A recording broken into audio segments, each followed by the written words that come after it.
Welcome to the Practical Mystic Show, where we bring you simple tips and techniques from around the globe to help practical people deal with extraordinary experiences. And now, your favorite scientist, shaman, and sacred clown, and also the show's host, Janine Bolon. Welcome to the Practical Mystic Show. I'm Janine Bolon, and today we're talking about how to be a habitual saver, how to be a wealth accumulator, and have a mindfulness about your money. We're walking through the 10 steps to abundance, and today we're on step 7, which is the positive purposes for the law of cause and effect. Now, the principle that we're going to be talking about today is one that we all kind of know, but I kind of wanted to put a different spin on it, and that is, it's the principle that the universe will fill a void if we create an emptiness in our lives. And so in kind, it's also well known, like it goes by many different names in various ways, but like when people declutter, right, they'll say, okay, I cleaned off this desk and nature abhors a vacuum, right? That's one of those that we talk about, is that if there's a horizontal surface, it's almost a requirement that something go on that cleaned horizontal surface. It's like people can't stand the fact that there's nothing on it. So nature abhors a vacuum is what a lot of people have said. But depending upon your cultural background or your religious background, I've heard other different sorts of versions of this. So you have the law of cause and effect, the law of the harvest. What you sow, you shall reap. What goes around comes around. Birds of a feather flock together. To him that has, more shall be given, and like begets like. So what I'd like to do is chat with you real quick about how to use this law for your health and well-being. So despite this near universal acceptance of this well-known law, people still have difficulty implementing it when they need something or when they see that others are in need. When you're serving the needs of others, it seems that the universe goes into working overtime to get you what you need so that you can succeed. You see this with people who are highly charitable and philanthropic. They always seem to be able to get what they need. I mean, yes, you still have to do your part and work like crazy while you work toward your goal, but you have to do that anyway, right? I mean, you're already passionate about things in this world that you want to change, so stay in your passion, but why not rope the universe into helping you out as well? I mean, use the law of cause and effect to do good in your particular corner of the world. That's basically what I'm saying here. So how do you do that? Well, it's kind of easy. What you do is you give away what you want to come back to you. It's just like a boomerang. So how do we get this law of philanthropic tendencies, this law of charity, this law of cause and effect working? Well, here are some things I've learned from my 25 years of helping people with their money and the ways that I have seen my clients and my students be quite creative in using the law of cause and effect for their own purposes. So let's just say you live in fear of starving, like you're worried that you're not going to have enough food in your life. What you do is you give food away. I actually have a family member that has this problem, this challenge. You know, she has this fear that she's going to starve. So she likes to really buy in bulk. I mean, if you were to walk into her home, you would find 25-pound sacks of rice under her bed. I mean, this is just one of her issues. She acknowledges it. We all know about it. And it's funny, if somebody ever runs out of food, we know the first place to go.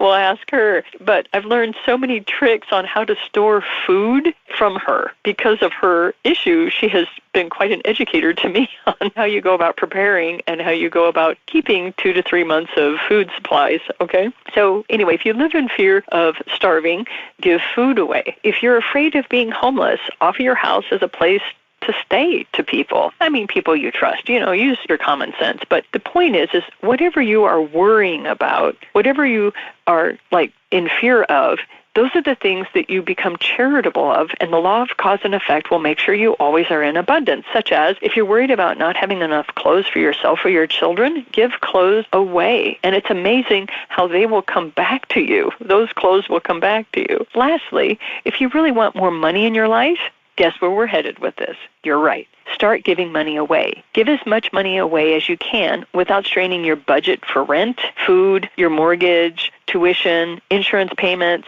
medical bills. You get my idea. What I want you to do is anytime you are inspired to give money away and you happen to see a panhandler on the street, go ahead and give your money away. This is how you get what goes around comes around operating for you. There is money in your life that you can give away without putting you your family, or anyone that you love out on the street. If this is not the case, if you really are in a dire situation where you can't even afford food, then I say to you, get thee to a food bank and start getting aid.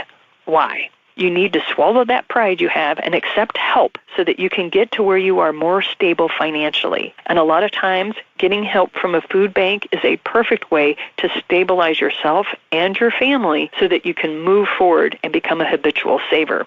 It is then and only then that you can move into abundant living, is once you stabilize. Now, I rant and rave a lot on this topic in my classes and in my seminars. I can remember when I got to meet the late Sam Walton. He was the co-founder of Walmart, and he told me about the number one secret of success in business, and that is replicate yourself. Now, this principle holds true for money as well. So, true, the universe isn't one of my employees, but so what? A helping hand, or whatever the universe provides, is still a helping hand. Consider what it is that you are afraid of and fight that fear by giving what you need to others. It is a beautiful expression of saying, what goes around comes around. But I want to back up a moment and go back to that get help and aid. Realize that there are people in this world who are wanting to help you become financially stable so that you can bounce from wherever you are. So if you're one of those people who is starving, who does not have enough food for you or your family, swallow your pride and get to a food bank. I have had clients who I find out 30 to 60 days within them helping, paying me to get themselves into a better financial place that are literally do not have enough food, but they refuse to go get food help from institutions and organizations that they had access to based on pride. This is the thing. I want you to become financially stable. I want you to become a habitual saver and a wealth accumulator, because I know that your current financial situation is temporary, and I know you can get yourself out of it, but sometimes you just got to have a little help. I have had people in very dire financial situations come to me. As soon as they went to the food bank and got help, and they stopped worrying about how they were going to buy their next item of food for their family, they relaxed enough so that they could then focus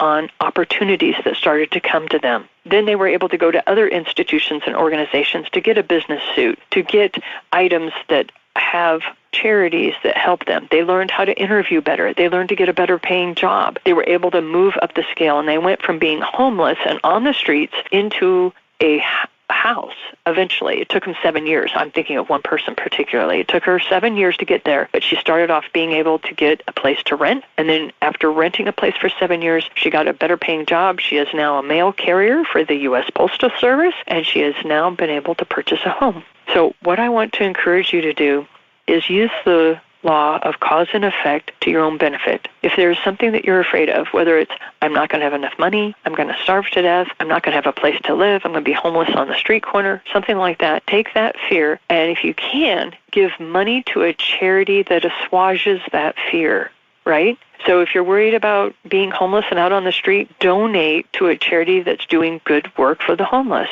And I just don't know why this works, but it does. And so these are the types of things that are steps in the right direction to living an abundant life. So hang with us. The last couple of episodes of the Practical Mystic Show have been on the 10 steps to abundance. In the next episode, we'll talk about step 8, which is the flow of money. If you want, go to my website and sign up for my 10 Steps of Abundance course that's free online, and you will see that in the show notes below. See you in the next episode. This has been the Practical Mystic Show with Janine Bolon. For show notes, resources, and more, visit the8gates.com. Thanks for listening.